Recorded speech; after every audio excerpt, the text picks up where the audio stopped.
Hey, welcome in. Welcome to the Arrowhead Addict podcast. We are here coming to you live. The Kansas City Chiefs are going to the Super Bowl. You only win a Super Bowl 2 times every 5 years, right? Oh! The warm-up act is over. Let's bring in Melissa Etheridge, massive Chiefs fan. Melissa, Super Bowl champion, two-time Pro Bowler, and Trent Green. Trent Green, how you doing? Hey, what's going on, guys? and he picked it up! He picked it up! He's gonna score!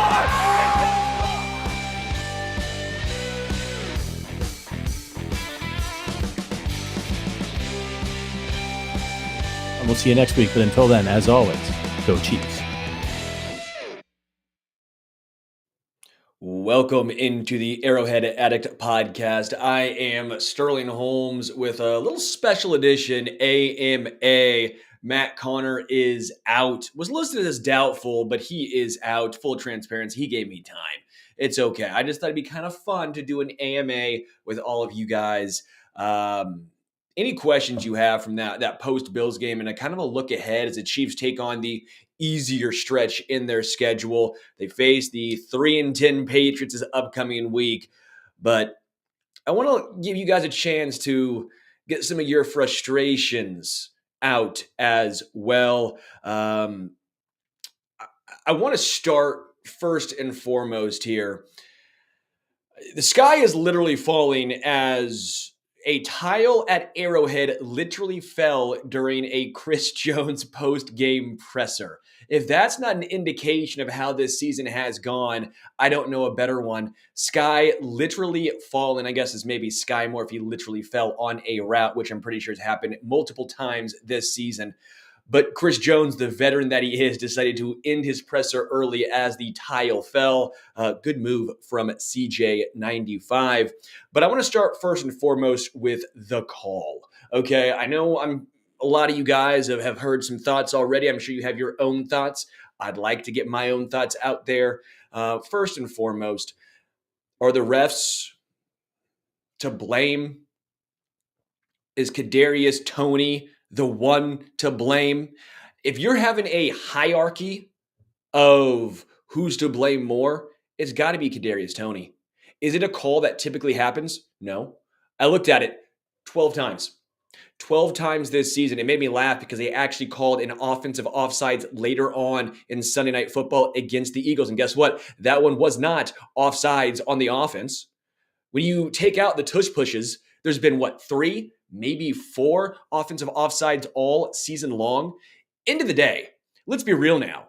Whether you think Carl Cheffers has it out for Kansas City or not, you know how you don't get called for offensive offsides? Don't be offsides.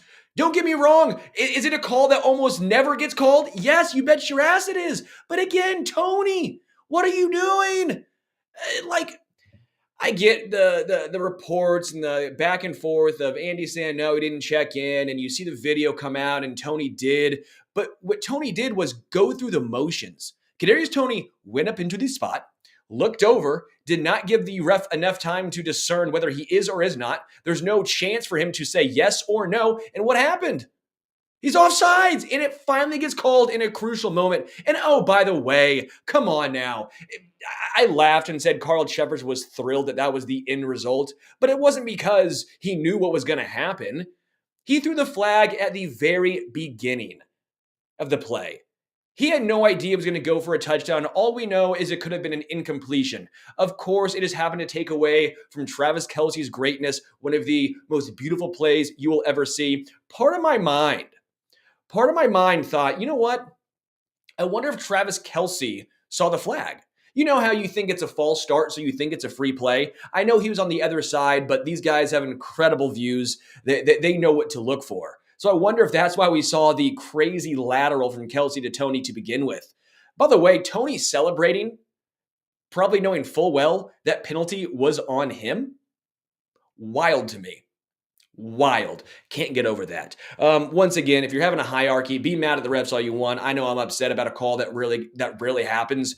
End of the day, if you don't want it to happen, don't be offsides. Say the same thing to Eagles fans when Bradbury held. If they say it's ticky-tack, we know how you don't get called for that. Don't hold into a jersey. If you're a Bengals fan and you were complaining about the late hit on Mahomes out of bounds, you know how you stop that?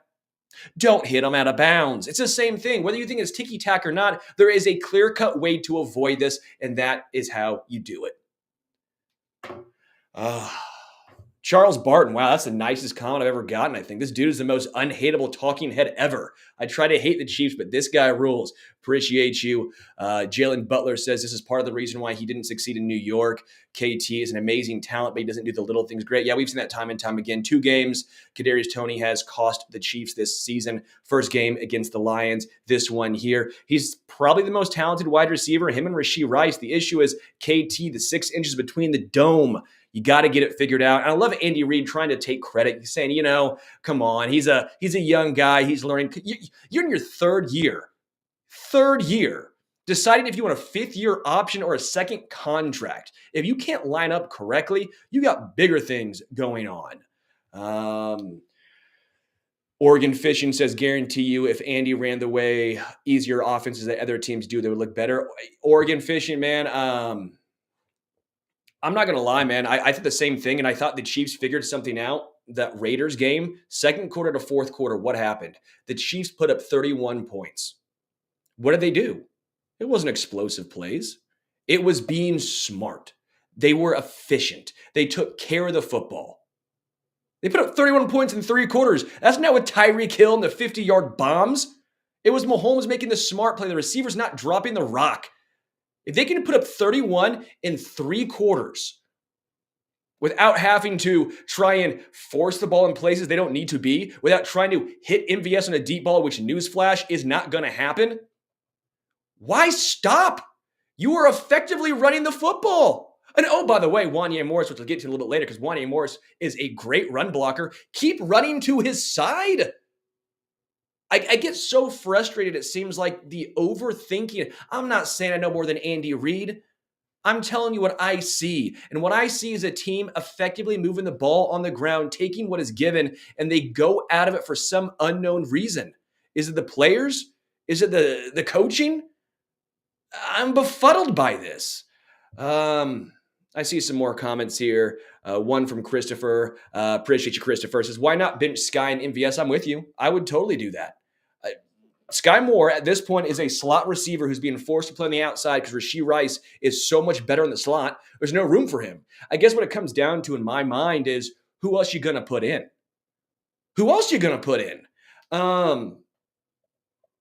Justin Watson, I think, is slightly better than MVS at this point. Richie James, I think, is a really good wide receiver who is not getting much run, and he had a drop. It was a tough catch. He got nailed on that play, but it was a tough catch. One I would like to see him bring in, especially for a guy trying to vie for more playing time. I see a lot of Justin Ross in the chat. He can come back now after this Bills game. Suspension is up. I just wonder, man. Justin Ross was not moving the needle before he got suspended.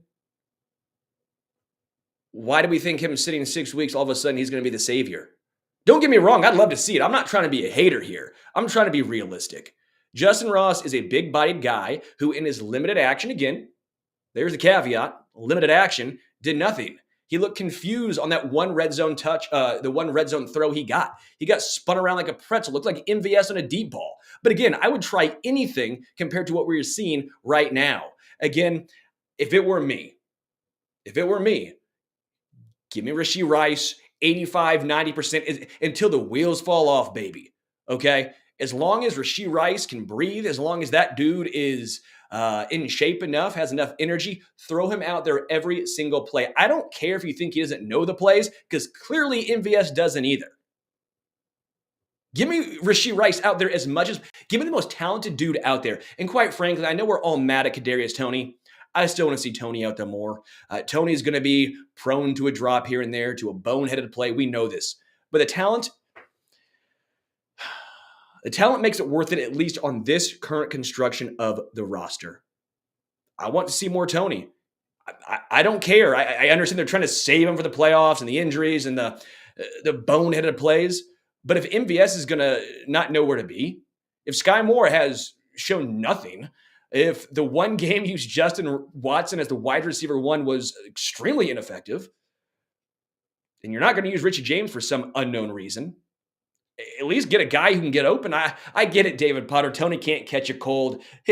He puts butter on his hands, it looks like, before the games. But he's the only dude outside of Rice that seemingly gets open, especially in man. And I like how they're using him out of the backfield as a little Deebo Samuel light. Again, I don't like when they say we're trying to save him and take him some unnecessary hits off of him, and then you use him as a running back and you won't use him consistently as a receiver. But again, I would like to see more Kadarius Toney just based on the current wide receiver roster construction. Primetime Gallus says Rashee needs to be out there on 4th and longs. Also, 3rd and longs is probably what I think you're getting at there. It makes no sense relying on 84, 11, and 24 for key situations. I'm with you. I don't know why 3rd down comes around. Rashee Rice will make a big catch on 2nd down. It'll be 3rd and 3. And it's like, you know what, Rashee? Get on out of there. Get out. We can't have you making back-to-back good plays. John Gordon said, what happened to Toney on vertical routes? Great question. They're not running him a ton on vertical routes, at least from what I have seen. I have seen mostly that's the MVS route, which apparently they're going to keep trying it until it works one time. But they can't even draw pass interference. I mean, at least Rashee Rice drew pass interference the one time they used him on a deep route. Tony Martin says, real talk, why was Von Miller playing Sunday after the DV? Ross got commission exempt list in 6 games, but not the same for Von Miller. Yeah, it's wild. Don't know. The inconsistencies abound in the NFL. It's not a vendetta against Kansas City. I'm not going to sit here and say the NFL has it out for the Chiefs. I think that's absurd. I just think that the refs are bad, and I think there's so much inconsistency with everything regarding suspension. We never get a clear answer. You just don't. Again, the same thing with the refs in this game. Like, Kadarius Toney was offsides, even if it was a call that never happens. He was offsides. There's not a vendetta against Kansas City. Okay? I think that's just... Refs suck. Refs are horrible. It's been an NFL's wide. I mean, against the Packers, 4 calls. 2 went for Kansas City, 2 went against. Refs suck. You got 45-year-old dudes who are out of shape trying to catch up with world-class athletes making bang-bang plays. It's tough. I get it. There's different things you can do. The inconsistencies are what makes everyone angry. That's why Patrick was so angry. That's why Mahomes wasn't so mad after the Packers game, because he realized they got some calls that went their way and some that went the other way. The inconsistencies are what drives players crazy. In this game, you don't blame the refs. I'm not blaming the refs. I'm blaming, for the Chiefs' loss, I should say that. I'm not blaming the Chiefs' loss in this game on the refs. I'm saying the refs are horrible. It's what they do game in and game out. They need help, okay? They need help from up top. I have zero idea why. Zero idea why they can't have a guy up top in the skybox saying, hey, that's PI. Hey, that's not PI. Pick that thing up. It makes no sense. 1 second. My dog, really quickly, wants this. Okay? Here you go, dude. I apologize for that. All right. I got heated there for a second. I needed a chance to calm down. That was my chance. Jalen said, I heard you say chip in the ball. Was that a joke or could it actually help? I think you can put a chip in the ball, man. If they can do it at Top Golf, you're telling me they could put thousands of chips in golf balls in $1 billion industry. The NFL can't do that. Come on now. Soft. They can totally do that. Jalen, I hope you're on the same page as me, man, because I truthfully think they can do that. Gonzo says, hey, at least your dog got a ball. Yeah, doing better than Sky. Sterling, please make sense of why Noah isn't getting more chances. Dude catches everything. I'm with you. The Chiefs have been effective out of 12 personnel. He's better than the wide receivers currently. They don't use him enough. It's also why I say Zach Ertz, I don't know how much he moves the needle for Kansas City if they were to get him. How do we know they would actually use him correctly? And that point, too, you're taking snaps away from Noah Gray. And at this point in their careers, I think they're very similar players. John says, bench either MVS or Sky Moore. Send a message. They need to. I think I was talking to Neil Smith. I was talking to Neil Smith yesterday. And first off, we talked about the defensive line. He was thrilled with Karlaftis, Chris Jones. Even with Chris Jones not having a ton of the sack numbers, the understanding of he's getting doubled and triple teamed. But just there needs to be more accountability. I mean, we were talking about how we're still living in the glory age and the glory days of Chiefs football to an extent, and how they still have a chance at the playoffs, but it's the little things that are killing them. It's the little things, the small things, and something I always bring up. I always bring this up to people. When people say, yeah, well, if the Chiefs didn't have that turnover, well, if the Chiefs didn't have that penalty, if the Chiefs didn't have that drop, they would have won that game. And I go, but we've said this for 14 weeks now. At some point, isn't this who this team is? Like, at some point, if we have to say every single game, yeah, the Chiefs just beat themselves. Okay? But it's happening week in and week out, so it's who they are. This is this team. Frustrating because we had such high expectations in an AFC that's been down. You know, the Ravens finally found a way to claw their way to a victory, but no team in the AFC is standing out. Every team has a flaw. In a year where Kansas City should have been the clear-cut one, the best team in the AFC, they're struggling. That's why I think everyone is so frustrated, because who knows how long this defense is going to be able to play at this high of a level. Who knows how long Harrison Butker will continuously be the best kicker in football. Him and Brandon Aubrey for Dallas are so fun to watch. You can't count on that every single game. The one time the Chiefs defense had a bad game, what happened? Got their ass kicked by the Packers. Like, the Chiefs defense should not have to hold teams to 17 points to have a chance. It used to be holding to 25, the Chiefs would win easy. They held the Bills to 20. Still lost. They're doing their job defensively. What's the Ravens' flaw? I still think to an extent it's the wide receiver play. They've been better. OBJ, by the way, has stepped up in recent weeks. He's making a play a game. It feels like Zay Flowers is solid, if not unspectacular. He's solid. Rashad Bateman. Mark Andrews being out to me is a big deal. Isaiah Likely has been solid, but very inconsistent. He had a really good last game, but look at what he's done in the absence of Mark Andrews. It's not been phenomenal. I think that would be their biggest flaw, but again, I think they're the best, most complete team in the AFC. Yeah, and the health. It's always going to come down to Lamar Jackson and his health. Good question here. They don't have the talent as far as Kansas City. I'm with you, man. At some point to say, are they just not that talented? Again, I like to think they are. They're talented at 47 spots. The wide receivers, that's where the talent is lost. My dog gets angry when I talk about Chiefs football like this. He's just sitting here getting upset with me. He's like, dude, put me at wide receiver. I can run a deep route. I can catch the ball sometimes. Give me 1 second, y'all. I apologize once again.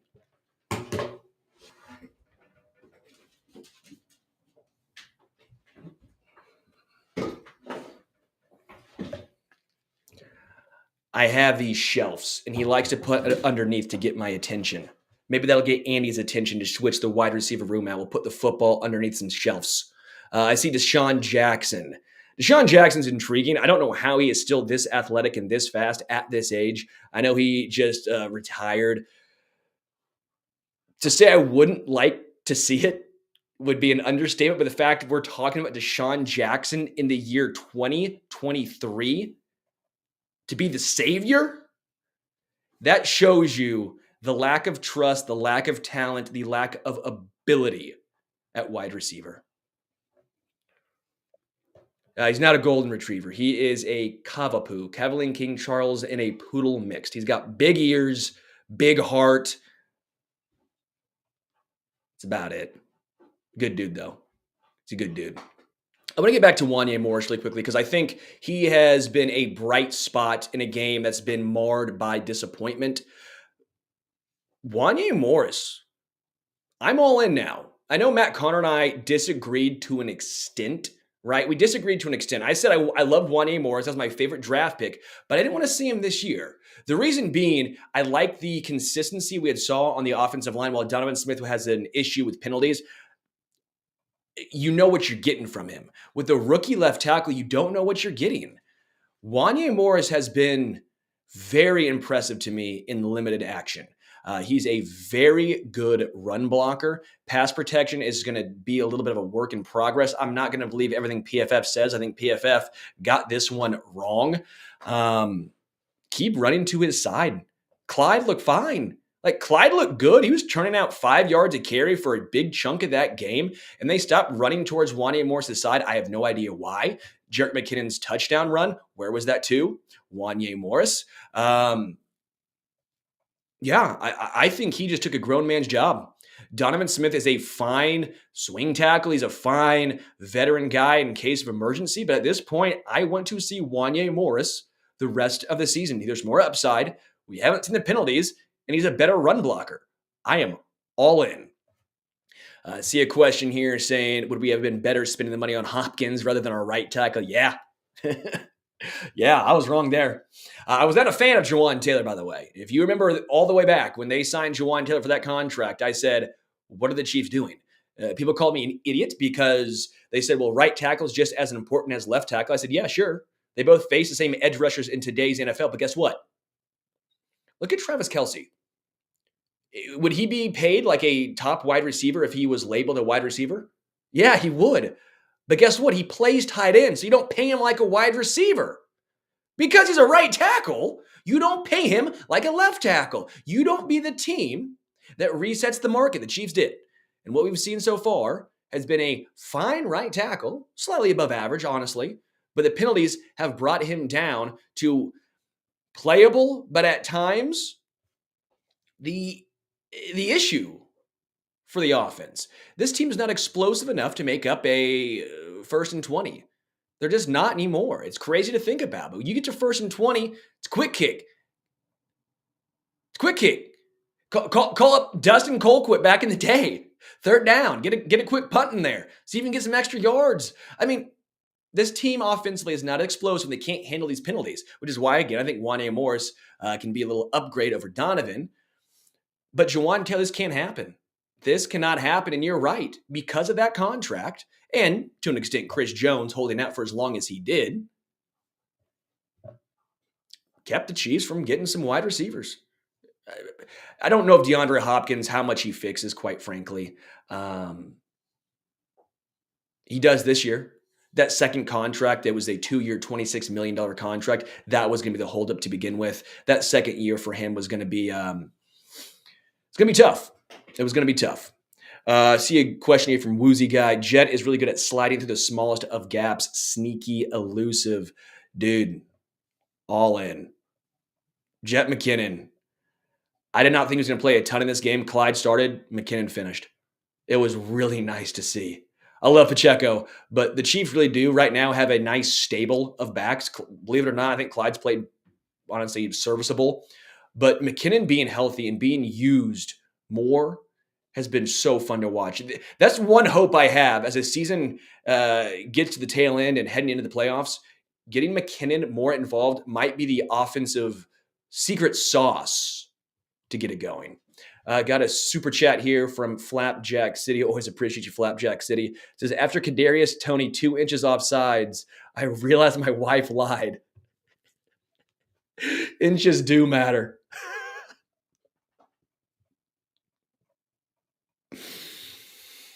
Thank you, Flapjack City, for that one. I can always count on you for a good laugh. Always count on you for a good laugh. All right, some other positives I want to take away from this game. Don't want to be all negative. L'Jarius Sneed. Sneed once again locking down a wide receiver 1. L'Jarius Sneed got to be all pro. L'Jarius Sneed locks up anyone who's watching this who's not a Chiefs fan, your favorite receiver. L'Jarius Sneed does it all. I love the dude. This amazing season he's having is going to get him paid a ton of money. Coming into this year, I thought the Chiefs had a really good chance at keeping him because he plays a lot of slot. You know, he played a lot of slot the previous couple seasons, but this year he's been a lot of, I will travel with the best wide receiver, and I'm going to lock his ass down. That's a cornerback that gets paid a ton of money in today's NFL. Again, that Jawaan Taylor is going to be that Jawaan Taylor contract, I should say, going to be very difficult to maneuver when it comes to paying L'Jarius Sneed. Again, also Chris Jones is another situation to get down to. But yeah, L'Jarius Sneed I thought was very, very good. Huge positive takeaway in that game. I do want to get down to Mahomes in some of his comments post-game. I haven't touched on this a lot. He came out and apologized today, which of course he was. He apologized to Josh Allen, but I understand where he's coming from, and not necessarily in the sense of taking it out post game on the refs, but in that moment, these are all players at the highest of they've been alphas, right? Their entire NFL career, college career, high school career. They're almost always the best player in high school, in college, then get to the NFL. They're alphas. They got the adrenaline running through them. Then they have a call that they think goes against them. They've been practicing their ass off to get to this point in a massive moment. I'm always shocked you don't see players yell at refs more often, especially in the heat of the battle. I'm not saying they should, but I'm saying I'm surprised we don't see it more. Mahomes for 7 years has been the pinnacle of excellence on and off the field. This is a guy who always says and seemingly does the right things. I will give him a free pass for losing his cool. And I don't think it's all the refs' fault. I don't. I don't think this one exact play, but it was the straw that broke the camel's back, right? This was all of these things all season long bubbling up. And then you get to here. He's not going to yell at Kadarius Toney. He's not. He's not going to go off on him on the sideline. So what's he do? He's pissed. He's going to take it out on the ref. They're going to move on from this. Question says, where is Hardman? He's been on the IR, injured reserve.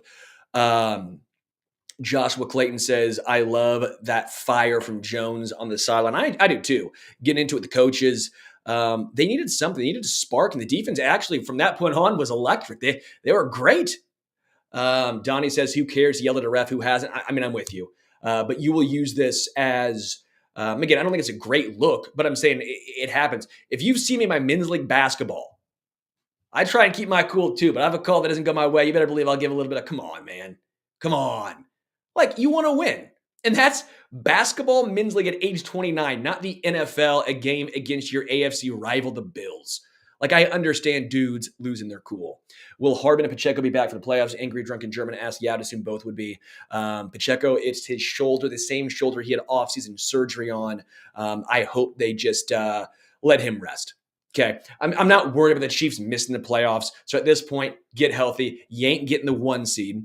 So get healthy and try everything possible to find something offensively that'll click. Jason Tyler says, Sterling, let's 1v1. 1v1 in what? Basketball? I'm all in, baby. I'm 5'10", but remember Jimmer Fredette from BYU? That's his game right here. Great comment. The Tile was planned to get a new stadium on the ballot. Yeah, the Tile falling above Chris Jones in the stadium, in the presser, so that way they can get a new stadium on the ballot. I like that. Chestnut checkers. Joshua Clayton says, do you think we go 4-0 the rest of the year? My guess is 2-2. Well, so what? The Chargers, final game. Obviously, no Justin Herbert. Herbert is out for the season. The Chargers are a literal, utter dumpster fire. You got to feel for the 13 Chargers fans out there. Brutal. Patriots, Cheeks. Bengals, right? 7-6. And I think I'm drawing a blank on that fourth game. I apologize. Let me pull it up very quickly. The Raiders. I think they go 4-0. I do. The Ravens do have a very tough end of schedule. I know I said it earlier, forget about the 1 seed. I do think health is more important, but I guess technically the Chiefs are still not out of the equation of a 1 seed, but you need a decent amount of help from the Ravens. Clifton says, why is everyone so sure the Chiefs aren't getting the 1? I'm not there yet. Look at the rest of the schedule for Miami and Baltimore. Miami, I think, is not getting it either. First and foremost, I don't. It's between Baltimore and the Chiefs in my mind. Baltimore is a very tough schedule, but I think Baltimore is a very good team. Again, all this goes out the window as long as the Chiefs, they have to go 4-0. John says Justin Ross had a decent start to the season. Do you expect him to start where he left off, or will he have to be patient and wait for an opportunity? I think he'll have to be patient. He was fine, but again, he had some issues in the red zone, some miscommunications. But at the same point, everyone, it seems like, outside of Rashee and Travis, have had some miscommunication. I'm down to try anything. Okay, just try it. It can't be worse. Seriously, if your veterans don't know where to be, then use the young guys, because at least there's some upside in that situation. Yeah, Titans did help out a ton last night. Phantom says, hey, Sterling, gel or pomade? It's like a clay type situation. It's a clay. What is our biggest weakness on defense? My guess is run stuffing DT. Yeah, Derek Nottie had a couple of nice games to start the season, and he's really regressed. I guess that'd be the biggest concern is the Chiefs' struggles at time in run defense. I also say their linebackers are great. Love Nick Bolton. But we know his one weakness is in pass coverage, although he did make a great play at the end of the first half, knocking that ball down. That was a very smart, intelligent play. But in regards to where I think the Chiefs can be taken advantage of, I think you saw it against the Bills. Without Drew Tranquill, the Chiefs can be taken advantage of vertically. Obviously, no Brian Cook as well makes a little bit of a difference. But Willie Gay Jr. has kind of come back down to earth from his great start. Leo Chenal, he's not a great pass coverage linebacker, and obviously with Drew Tranquill out, the two teams the past weeks, the Packers and the Bills, have taken advantage and really attacked the Chiefs vertically. It's interesting to watch because, Nick Bolton was gone the previous week, and that was more of a Jack Conklin situation, but this was an effort to try and attack him. I think it's interesting. I think he's very good. Obviously, Nick Bolton's the best run-stuffing linebacker on this Chiefs team, but I've noticed a little trend that's the way the teams have taken advantage of this incredible Chiefs defense, because you're not taking advantage of L'Jarius or Trent. They're too good.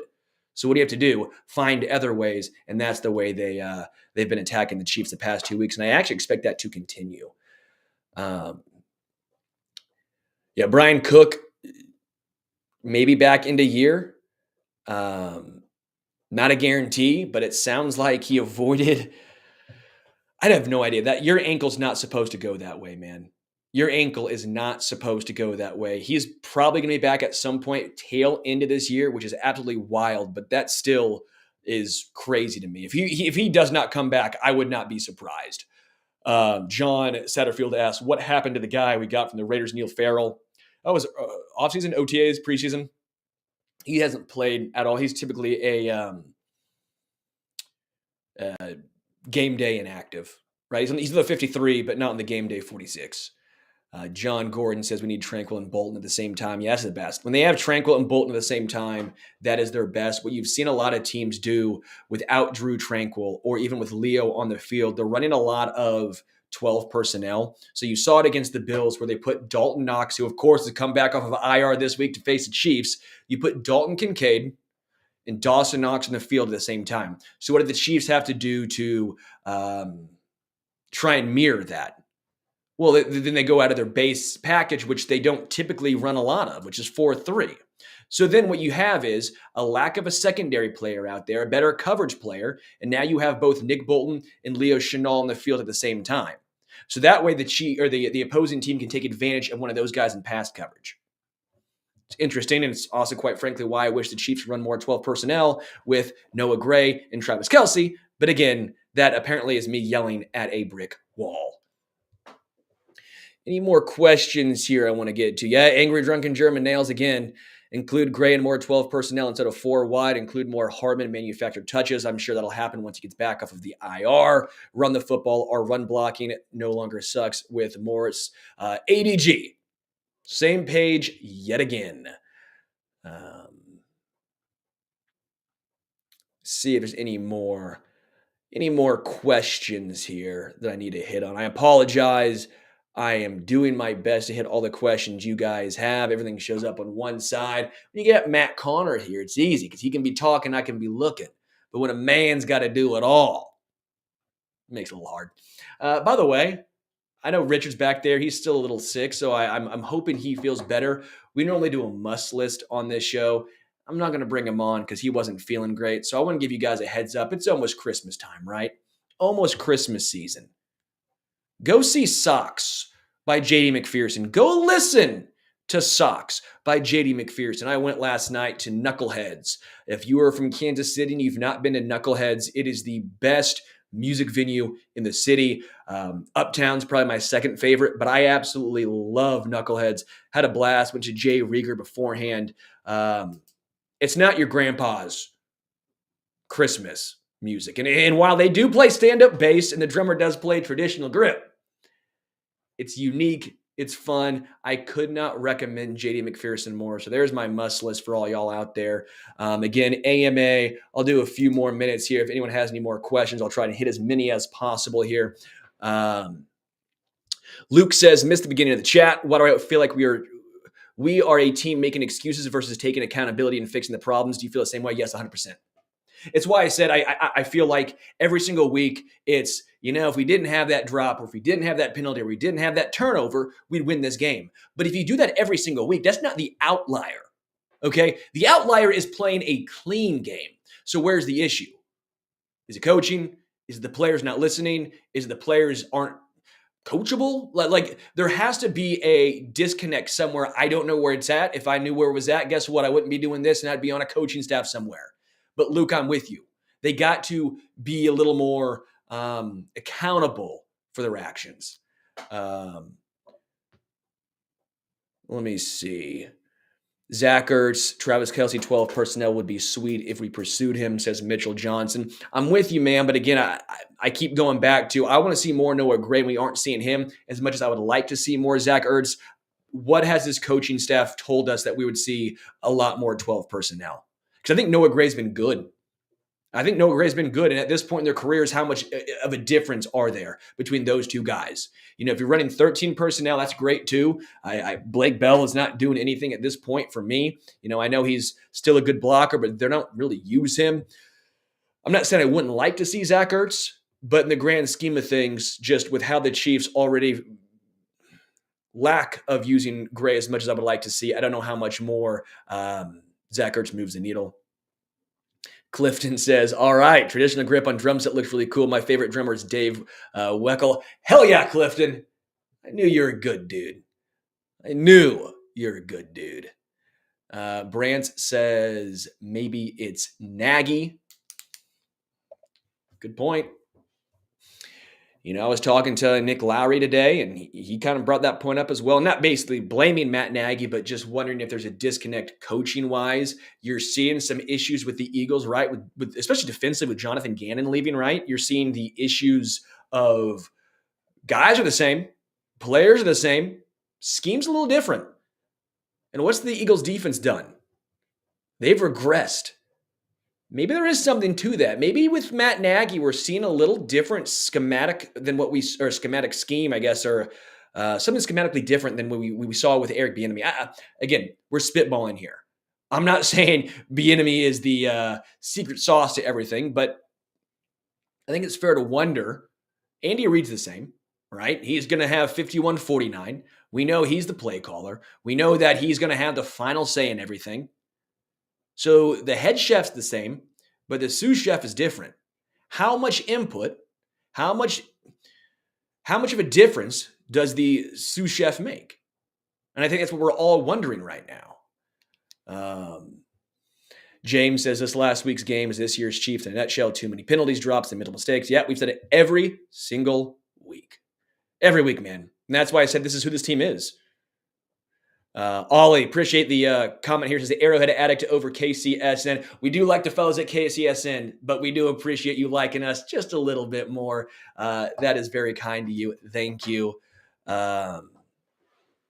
Mitchell says, would pursuing Jarvis Landry or T.Y. Hilton help, or is it a little too late? I think at this point, maybe a little too late. Jarvis Landry, again, I always thought of him more as a slot receiver, as a possession guy.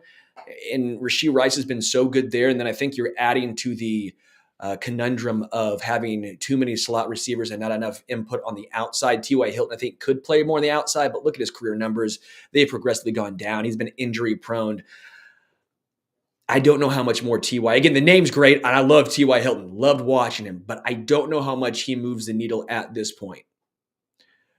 Jacob says, I'd like to see the wide receiver coach fired. Only wide receiver I've seen catch with his hands and not his body is Rice. I have an interesting thought here, Jacob, not trying to start an argument, but I'm trying to push back a little bit on this, and I know I'm in the minority here. I'm not trying to become a Connor Embry truther or I got his back or anything like that. I don't know the dude, but he's taken the normal route from, I know everyone said he's never been a wide receiver coach before, which is true, but I was asking a lot of former Chiefs. He's taken the normal route to wide receiver coach from, quality control, some stuff defensively. This is a normal route you take. Okay. I know a lot of people want him gone. My one question I have is, the Chiefs have had issues at wide receiver for a while now, pre-Connor Embry. Like, Connor Embry isn't the reason the Chiefs drafted Sky Moore instead of staying put and drafting George Pickens. Connor Embry wasn't the reason they drafted McCole Hardman instead of, let's just say, a DK Metcalf. Connor Embry wasn't the guy or the team or decision maker that didn't draft Tank Dell or Nico Collins in the third round. Right? I will say it's a little unsettling that everyone has regressed this season. Okay? It is a little unsettling that MVS as a veteran has regressed, but also if you're a veteran, that's kind of on you. I'm getting questions from Jason. So what does he do? That's a great question. We're not there in the meetings. We don't know. We've not heard a lot of players talking about Connor Embry, but I just think it's a little, I don't want to say unfair, but I feel like we're all trying to find a scapegoat. We're all trying to find and point at one specific thing so that we can say, well, if that changes, if we had a different wide receiver coach, this team would be 11-2. I don't think it's that simple. Okay. I'm not saying he's not an issue, but I'm saying we're blaming him without having a lot of legitimate understanding of the impact of a wide receiver coach. Like I talked to Mark Bowrichter about this. Wide receiver coaches can move the needle, but again, at the end of the day, it comes down to the player. Do you got talent? You got accountability? Do you have the want to? Are you coachable? Are you teachable? And the Chiefs right now, I think a big issue is they don't have a leader at wide receiver. There's no alpha. Like I know the Chiefs have traditionally stayed away ever since Tyreek Hill of drafting a me first guy. But I think as a wide receiver, that doesn't suck. Like if you're a wide receiver, don't you want a little bit of give me the rock? Like AJ Brown, even when he's putting up crazy numbers, he wants the ball more. Like I'm not saying that's great to have at every single position. You want 4 of those dudes, but you need one. You need one guy who's going to step up and say, give me the fucking rock. I'm not going to drop it. I'm going to make something happen. Right now, the Chiefs don't have that. Rashee Rice might be that. He might become that. But if you're MVS or a veteran guy, where's that dog in you? Where's that accountability? Where's the ability to step up? There's no veteran leadership, it feels like, in the wide receiver room. It's what it feels like to me. It feels like, again, the Kadarius Toney thing. I mean, he's not a rookie. He's a third-year guy, and that's a silly mistake. And yeah, it's not a good look when your veteran in the room is making rookie mistakes every week. I mean, I'm kind of joking about you want a diva wide receiver, but you almost do. It's like certain positions you want a little bit of outlandishness. You want a little bit of out there. You kind of need that. Look at the Steelers. They draft those dudes all the time, and what happens? They're studs. Studs. All right. I think we're here. I think we're coming up to the end here. Again, Chiefs can still get the onesie. The Chiefs are making the playoffs. The Chiefs can still get right. But the issues are alarming. The issues of penalties, turnovers, bad play calling happens week in and week out. This is who the Chiefs are right now. Maybe we'll see a different Chiefs team. We've seen them for 3 quarters against the Raiders. This defense is still elite. They will keep the Chiefs in games every single week. Harrison Butker is still a weapon. He's absolutely incredible, okay? Keep the faith like we're George Michael out here. We'll be back tomorrow. I'll be back with Adam Best. We'll dive deeper, have some fun. Thank you to everyone who was hanging out, who was commenting, who was listening. I love doing these AMAs with you guys. The Arrowhead Addict fam here, the podcast fam, is so enjoyable. I'm so glad to be able to do this with all of you. Thank you so much to Richard behind the glass. Until next time, we are out.